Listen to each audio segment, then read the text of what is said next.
Record producers and mix engineers, of course, have always sought out new and interesting ways to add colour and sound and uniqueness to the records that they make.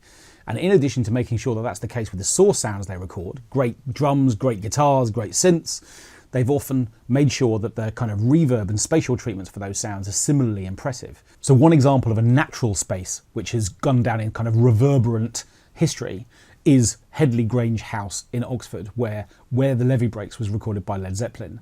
And that's an example of microphones set up in a space to capture the natural acoustics of a space, kind of like an echo chamber. And that prompted a whole range of other records to use the spaces in and around studios as naturally reverberating spaces to be used within tracks.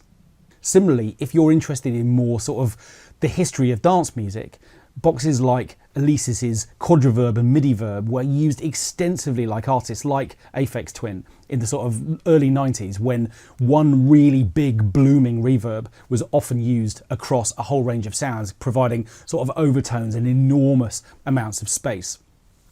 The Lexicon 480L, which you can see on the screen behind me, is the sound of so much modern pop music. It's an amazingly sort of warm, open sound which is used on hit records too countless to mention.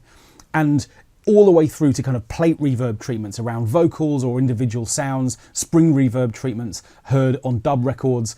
Reverb is an essential part of the sound making process.